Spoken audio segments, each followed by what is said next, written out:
उत्कर्ष coaching centre के YouTube channel में आप सभी का स्वागत है। आज के इस सेशन में हम लोग पढ़ने वाले हैं त्रिभुज किसे कहते हैं और कितने प्रकार के होते हैं, साथ ही साथ इसका बेसिक कॉन्सेप्ट भी समझने का प्रयास करेंगे। तो छोटू, सबसे पहले बात आता है त्रिभुज किसे कहते हैं। तो ये हमारा त्रिभुज का आकृति दे दिया गया है। तो सबसे पहले समझते हैं त्रिभुज क्या है। तो बोलेंगे तीन रेखाखंडों से घिरी हुई बंद आकृति को क्या कहते हैं, त्रिभुज कहते हैं। अगर इसको लिखना चाहते हैं तो वीडियो को स्किप करके आप लिख सकते हैं। फिर से एक बार रिपीट कर देते हैं, तीन रेखाखंडों से घिरी हुई बंद आकृति को क्या कहते हैं छोटू, त्रिभुज कहते हैं। त्रिभुज में छोटू, त्रिभुज में तीन कोण होता है। कितना कोण होता है, तीन कोण, तीन भुजा होता है। कितना भुजा होता है, तीन भुजा, और तीन क्या होता है छोटू, शीर्ष होता है। तो सबसे पहले बात अब आता है त्रिभुज में जो तीन कोण होता है कौन कौन होता है। तो ये हमारा क्या हो गया, कोण ए, ये भी क्या हो, कोण बी, और कोण क्या हो गया, सी। तो ये हमारा तीन क्या हो गया, कोण हो गया। अब भुजा सबसे पहले बात आता है त्रिभुज में तीन भुजा कौन कौन होगा, ए बी, बी सी और क्या हो गया, ए सी। यानी ये क्या हो गया छोटू, भुजा हो गया। ये क्या हो गया, भुजा हो गया। और शीर्ष कितना होता है त्रिभुज में, तीन ही होता है। ये क्या हो गया, शीर्ष हो गया। ये क्या हो गया, शीर्ष हो गया। ये क्या हो गया, शीर्ष हो गया। कोई कहेगा कि हम लोग का शीर्ष क्या हो गया, ये बाल क्या हो गया है, शीर्ष हो गया है।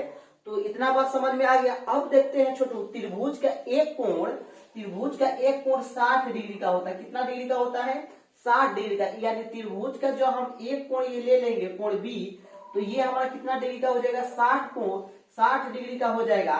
अब इससे हमको स्पष्ट हो गया कि ये कोण ए भी कितना होगा, 60 डिग्री, कोण सी भी क्या हो गया, 60 डिग्री। अब त्रिभुज के तीनों कोणों का योग जोड़ देंगे तो 180 डिग्री हो जाएगा। 180 डिग्री क्या होगा, बराबर हो जाएगा। तो कोई पूछ सकता है त्रिभुज का तीनों कोणों का योग कितना होता है, तो 180 डिग्री। और ये भी पूछ सकता है त्रिभुज का एक कोण कितना डिग्री होता है, तो 60 डिग्री होता है। तो आई होप इतना बात क्लियर हो गया होगा। अब नेक्स्ट चलते हैं, अब त्रिभुज के प्रकार। त्रिभुज के प्रकार तो देखिए छोटो, अध्ययन के सुविधा के त्रिभुज हम लोग 6 प्रकार में क्या करेंगे, बांटेंगे। मतलब 6 प्रकार में हम लोग बांट सकते हैं। तो सबसे पहले पहला आता है भुजा के आधार पर। तो भुजा के आधार पर भी त्रिभुज हमारा 3 प्रकार के होते हैं। भुजा के आधार पर त्रिभुज कितने प्रकार के होते हैं, 3 प्रकार के होते हैं। पहला होता है समबाहु, दूसरा समद्विबाहु, तीसरा विषमबाहु। अब हम लोग समझते हैं छोटू, समबाहु त्रिभुज आखिर क्या है। तो नाम ही से पता है समबाहु, मतलब जिसका सभी भुजा क्या हो, बराबर हो, उसे क्या कहते हैं, समबाहु त्रिभुज कहते हैं। तो इसका फिगर के माध्यम से हम लोग समझ जाते हैं। इसका नाम देते हैं ए, इसका नाम बी, इसका नाम सी। ठीक है। तो मान लेते हैं ये 6 सेंटीमीटर है, ये भी कितना है, 6 सेंटीमीटर, ये भी कितना होगा, 6 सेंटीमीटर। यानी इसका ये भुजा है, ए बी भुजा है, ए सी भुजा है, बी सी क्या है, भुजा है। तो इसका सभी भुजा आपस में क्या हो गया, बराबर आ गया। तो ये क्या हो जाएगा, समबाहु त्रिभुज हो जाएगा।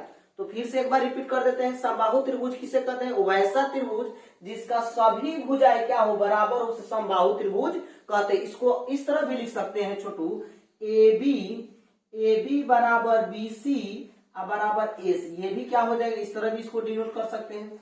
अब देखते हैं समद्विबाहु त्रिभुज। समद्विबाहु, सम मतलब बराबर, द्वि मतलब दो। वैसा त्रिभुज जिसका 2 भुजा बराबर हो उसे समद्विबाहु त्रिभुज कहते हैं। जैसे में एग्जाम्पल के माध्यम से हम लोग समझ जाते हैं। इसका नाम पी क्यू आर। ठीक है। तो यहाँ पर मानते हैं 6 सेंटीमीटर, यहाँ पर भी मानते हैं 6 सेंटीमीटर, यहाँ पर 3 सेंटीमीटर दे देगा। तो इसका 2 भुजा क्या हो गया छोटू, बराबर हो गया। ये 2 भुजा क्या हो गया, बराबर हो गया। तो ये हमारा क्या हो जाएगा, समद्विबाहु त्रिभुज हो जाएगा। अब देखते हैं छोटू विषमबाहु त्रिभुज। विषमबाहु मतलब जिसका कोई भी भुजा बराबर ना हो उसे क्या कहते हैं, विषमबाहु त्रिभुज कहते हैं। जैसे में एग्जाम्पल के माध्यम से हम लोग समझ जाते हैं। तो ये हमारा इसका भी नाम लिख देते हैं, मानते हैं कि एस एच आई लिख देते हैं। ठीक है। तो ये मानते हैं 3 हो गया, ये 4, ये 6 हो गया, ये क्या हो गया, 4 हो गया। तो इसका देखिएगा जो भुजा है सब क्या हो गया छोटू, अलग अलग हो गया। तो ये क्या हो जाएगा, विषमबाहु त्रिभुज हो जाएगा।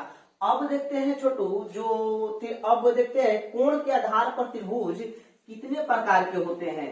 कोण के आधार पर त्रिभुज कितने प्रकार के होते हैं। तो कोण के आधार पर भी यहाँ पर लिखते हैं कोण। तो कोण के आधार पर भी हमारा त्रिभुज 3 प्रकार के होते हैं। पहला होता है छोटू, पहला होता है समकोण त्रिभुज। क्या होता है, समकोण त्रिभुज। और दूसरा होता है न्यून कोण। क्या होता है, न्यून कोण त्रिभुज। न्यून कोण त्रिभुज। तीसरा हो जाता है अधिकोण त्रिभुज, अधिकोण त्रिभुज। तो अब हम लोग समझते हैं समकोण त्रिभुज किसे कहते हैं, आखिर क्या है। तो समकोण त्रिभुज वैसा त्रिभुज जिसका एक कोण 90 डिग्री के बराबर हो उसे हम क्या कहते हैं, समकोण त्रिभुज कहते हैं। वैसा त्रिभुज जिसका एक कोण 90 डिग्री के बराबर उसे क्या कहते हैं, समकोण त्रिभुज कहते हैं। अब आते हैं 2 नंबर, न्यून कोण। तो वैसा त्रिभुज जो 0 डिग्री से बड़ा और 90 डिग्री से क्या हो छोटा हो उसे हम क्या कहते हैं, न्यून कोण कहते हैं। वैसा त्रिभुज जो 0 डिग्री से बड़ा हो और 90 डिग्री से क्या हो छोटा हो उसे हम न्यून कोण त्रिभुज कहते हैं। जैसे में एक त्रिभुज इस तरह छोटू दे देगा, यहाँ पर 45 डिग्री, बोल देगा कौन सा त्रिभुज है, तो बोल देंगे न्यून कोण त्रिभुज। कोई पूछेगा क्यों, क्योंकि ये 0 डिग्री से बड़ा और 90 डिग्री से छोटा है, इसीलिए क्या हो जाएगा, न्यून कोण त्रिभुज। अब ये बताइए अगर 70 डिग्री, अब ये आ गया 70 डिग्री, तो ये भी क्या होगा, न्यून कोण हो जाएगा। क्यों होगा, क्योंकि ये 0 डिग्री से बड़ा और 90 डिग्री से क्या है, छोटा है, इसीलिए। अब देखते हैं छोटू 3 नंबर, अधिकोण त्रिभुज।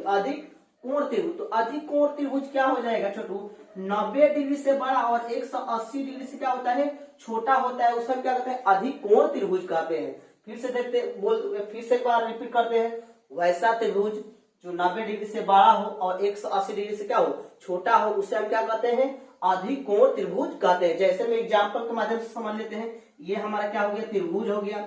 मान लेते हैं दे देगा 110 डिग्री, कितना देगा, 110 डिग्री।